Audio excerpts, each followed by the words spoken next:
ராம் சீதா இல்ல இப்போ ஒரு அட்டகாசமான ப்ரோமோ வந்திருக்கு. மிஸ் பண்ணாம ஃபுல் வீடியோவும் கேளுங்க. அதுக்கு முன்னாடி இந்த வீடியோ பிடிச்சிருந்துச்சுன்னா லைக் பண்ணிட்டு பாருங்க. ரொம்ப பிடிச்சிருந்துச்சுன்னா நம்ம சேனலுக்கு வந்து சப்ஸ்கிரைப் பண்ணி கண்டினியூஸாக ஆதரவு வந்து தாங்க.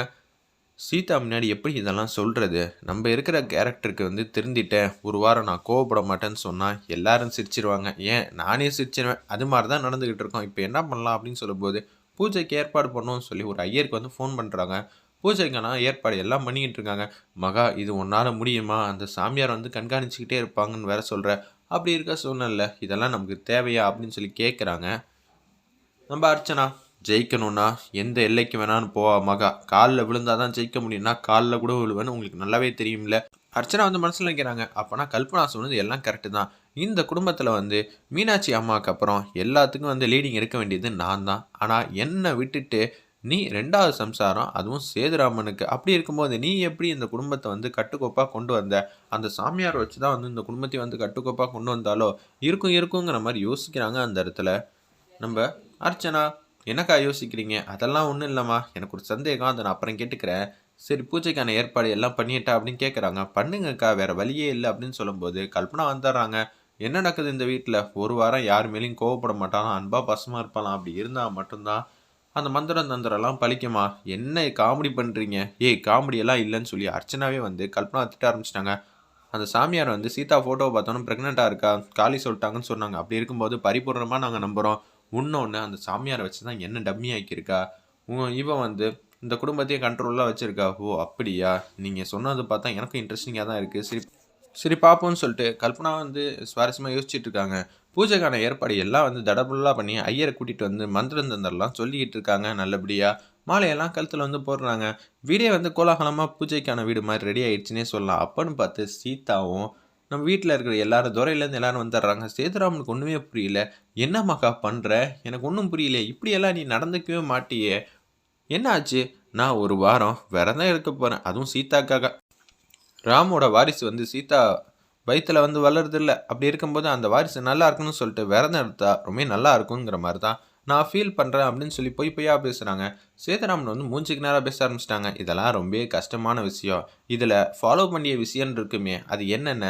இதுவா? ஒரு நாளைக்கு நான் வந்து ஒரு வேளை தான் சாப்பிட்ணும். காலையில் ஒரு டம்ளர் பால், நைட்டு ஒரு டம்ளர் பால், மத்தியானம் வந்து ஒரு வேளை சாப்பிட்டா போதுங்கிற மாதிரி தான் சொல்லியிருந்தாங்க. அது மட்டும் இல்லாமல் இந்த இன்பிட்வீன் காலத்தில் நான் 4 மணிக்கு வந்து எந்திரிக்கணும். இதெல்லாம் ரொம்பவே கஷ்டம். 3 வேளை பூஜை பண்ணணும். ஆஃபீஸ் கூட போக முடியாது அப்படின்னு சொல்லிகிட்டே இருக்காங்க அந்த இடத்துல. ஏங்க உங்களுக்கு தேவையில்லாத வேலை? நீங்கள் அன்பு பாசம் வச்சுருக்கீங்க, வைக்கல, அதெல்லாம் தனிப்பட்ட விருப்பம். ஆனால் இந்த மாதிரி விஷயத்தில் உங்களால் கடைப்பிடிக்க முடியாது. என் பேரை சொல்லிக்கிட்டு நீங்கள் கஷ்டப்படுறத என்னால் தாங்க முடியல. நீங்கள் அன்பு பாசம் வச்சுருக்கிறது சந்தேகமாக தான் இருக்குது. இருப்பினும் வந்து இது மாதிரி உங்களால் பூஜையெல்லாம் பண்ண வாய்ப்பே இல்லைங்கிற மாதிரி சொல்லும்போது மகா வந்து கடுப்பாயிட்டாங்க. பழைய மகா வந்துட்டாங்கன்னே சொல்லிடலாம் அந்த சீனில். என்ன பார்த்தா சொன்னீங்க சேதுங்கிற மாதிரி கண்ணை வந்து பெருசாகிட்டு மூஞ்சி வந்து ஆக்ரோஷமாக வச்சுக்கிட்டு பார்க்குறாங்க. உடனே அந்த சாமியார் வந்து பேசுகிறாங்க. நீ யார்கிட்டையும் கோவமாக ஒரு வார்த்தையும் பேசக்கூடாது, அது ரொம்ப முக்கியம் அப்படின்னு சொன்னனால சாந்தமாயிட்டாங்க. என்னங்க நீங்கள் இது மாதிரிலாம் கோவப்படுற மாதிரிலாம் பேசக்கூடாது, எனக்கு முடியாதுங்கிற பேச்சுக்கே இடம் இல்லை. அந்த சாமியார் வந்து இன்னொன்று சொல்லியிருந்தாப்புல, இந்த ஒரு வாரம் கால பீரியடில் யார்கிட்டையும் கோவமாக நடந்துக்கூடாது. அப்படி நடந்துக்காமல் இருந்தால் மட்டும்தான் பரிகாரம் வந்து நல்லபடியாக நடக்கும்னு. என்ன சீதா, ஒரு வாரம் யார்கிட்டையும் கோவமாக நடந்துக்க கூடாதாமே, சந்தர்ப்பத்தை பயன்படுத்திக்கலாமா அப்படின்னு சொல்லி மீரா வந்து கேட்குறாங்க. செம்ம காமெடியாக இருந்துச்சுன்னே சொல்லலாம் அந்த சீன்லாம். உடனே வந்து சீதா கேட்குறாங்க, ஆமாம் இது உண்மையான பூச்சியா இல்லை டூப்ளிகேட் பூச்சியான்னு இப்போ நான் காட்டுறேன்னு சொல்லி சீதாவும் மீராவும் சேட்டை பண்ண போகிறாங்க. இதுக்கு வந்து மகா வந்து சிரிச்சுக்கிட்டே தான் இருக்க போகிறாங்க. செம்ம காமெடியாக இருக்குல்ல. வெந்நீரில் கை விட்டாலும் கொதிக்காதுன்னு சொன்னால் நம்ம கை விட்டு விளாண்டுக்கிட்டே இருப்போம். எத்தனை நாள் வந்து என்னை வந்து கொதிக்க வந்து விட்டப்ப எனக்கு கை கால்லாம் வந்து வெந்திருக்கு. ஆனால் இப்போ பார்த்தியா எனக்கு எதுவுமே ஆகலைன்னு மாதிரி ஒரு சந்தோஷம் ஃபீலிங் வரும்ல, அது மாதிரி பூரிப்பு வரப்போகுது நமக்கு. அப்படியா மகா, உங்களாலாம் முடியாதுன்னு சொல்லி அந்த இடத்துல பேசுகிறாங்க. எதுக்கு உனக்கு தேவையில்லாத வேலை அப்படின்னு சொல்லும்போது நீங்கள் எவ்வளோ வேணான்னு கிண்டல் பண்ணிக்கங்க, ஆனால் எனக்கு அதை பற்றி கவலையே இல்லை. நான் இப்படியே தான் உட்காந்துட்டு இருப்பேன். ஏங்க இது என்னங்க இப்படி உட்காந்துக்கிட்டு இருக்கு அப்படின்னு சொல்லி துரை வந்து கேட்குறாங்க. மீரா பாத்தியா, மகாக்கு கோவமே வரல. சூரியன் வந்து கிழக்குலேருந்து மேற்கு உதிச்சு அப்படி இருக்கும். அது மாதிரி தானே இங்கே இருக்குது. இதெல்லாம் நடக்கிற காரியமா? ஓவரா கிண்டல் பண்ணாதீங்கடா. பின்ன எத்தனை நாள் வந்து எங்களை வச்சு செஞ்சுருக்கா மகா, கோவப்படுத்தியிருக்கா, திட்டியிருக்கா. இப்போ எங்களுக்கு ஒரு வாரம் கால அவகாசம் கிடச்சிருக்கு. இது செம்மையான ட்ரீட்டு தான். அர்ச்சனா வந்து செம்மையா வந்து முறைக்கிறாங்க. "ஏங்க அப்படி பண்றீங்க? விரதம் எடுக்கிறப்ப இப்படிலாம் கிண்டல் பண்ணக்கூடாது."